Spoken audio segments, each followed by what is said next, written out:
Hey guys, today we're going to talk to you about the 4 rules of firearm safety.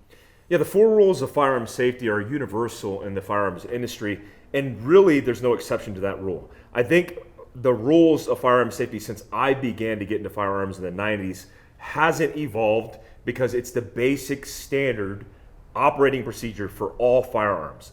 Pistols, rifles, shotguns, no matter what it is, you should follow these rules. So let's start off with rule numero uno. Number 1, Already always treat a gun like it's loaded. Yeah, always. That means, like, if I have a myriad of guns and you put a pistol down, I don't know the status of that gun. I'm always going to assume no matter what. Even my own firearm that I put in my center console, nightstand, if I lose actual control of that firearm, I'm picking that firearm up and I'm clearing that firearm to ensure it's not loaded or that it's in the status and condition that I want it in. Next rule. Number 2, never point a gun at anything you're not willing to destroy. Destroy. Firearms are used primarily for self-defense, sports, hunting, the list goes on. So when I hold a firearm, we should take that very seriously. And neglecting that and just pointing it at people, you never want to do that. You never want to flag anybody. When I was in the military and special operations, if you did that, that could be, you would get counseled and then kicked out for something like that. So we want to make sure that we don't point firearms at anything we don't intend to destroy. And that's a good rule. Next rule. Always keep your finger off of the trigger until you're ready to fire. Absolutely. So a lot of firearms, when we're working them in self-defense, we're setting alignment. Alignment, meaning the gun is oriented where you intend to orient, for me is the criteria to start prepping the trigger.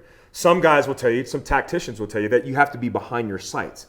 Well, in self-defense, when I'm bringing my hands together and presenting that gun, that's the criteria for me to start prepping the trigger. The worst habit I've seen on flat ranges developed are people who like to start prepping their trigger while their gun's out of that position. Meaning out of the draw stroke, out of their appendix carry, maybe their side, whatever the configuration, it needs to be aligned before we start seeking that trigger. And that's a good rule. I like all the rules. What's the last one? All right, rule number 4. Rule number 4 is to always know what is beyond your target. Yes. Bullets go through people, obstacles, the list goes on. If you increase the muzzle velocity, you're going to have more energy pushing through obstacles. And we have to be cognizant of that. That is not only a training consideration for rules of safety, but it's also, more importantly, a reality-based circumstance that we need to remember. If I'm doing something like defending my life and I'm around people in an environment where there's potential good guys, I need to consider that. And that might just be a step in one direction or the other, but that consideration is always on my mind. Not just paper, not just still, but in real world. That's covered. That's all of them, right? Good job. Yeah, and from the perspective of a parent, especially somebody that's new to guns or who has children that are coming up in the age where they may be able to grab a gun and manipulate it, I think that these rules are so great because they never change. They're constant. And for somebody who feels unequipped, maybe they don't feel like they're a gun expert, they don't really know how to teach their children or relate information that they're still learning, you just start with the basic rules. And in teaching your children, you yourself realize how much that those 4 rules create an umbrella of safety around guns. Yeah, I don't think you could have enough of hammering home the 4 rules. When you start your training in a formal environment, or actually an informal environment, I would make it formal. Make the safety brief, which includes the 4 rules of firearm safety, a part of a formal regime every time. I like to drive that home for everybody. We could be doing fun sport shooting. You need to drive that home because it's something that never changes. And getting that on everybody's mind is super important to be conscious of that. As a last bonus, because this is a short video, let me show you real quick how you clear a firearm for people who are wondering. So if I pick up a firearm, let's say I pick it up and it's slide forward and I don't know the configuration. It could be loaded, it could be unloaded. Again, I'm assuming that all firearms are loaded. I pick this up, I lock the slide to the rear. This is a tiny gun, Glock 43X carry, by the way. And I'm checking 3 things. 1, the breech, which is inside the barrel of the pistol. That's where the bullet sits. Two, the mag well. I don't want to check the block here. I want to look in the mag well and make sure there's not a mag inserted. Low light, no light. I actually want to stick my finger in there and make sure there's nothing inserted. And then I'm checking the bolt face. The bolt face on most pistols will be obvious if there's a round, but some guns have receded bolt faces, and I want to make sure that that's clear as well. So 3 checks: barrel, breech, mag well, and bolt face. That's clear. I let the slide go forward. I even rack it again, and then I put it away.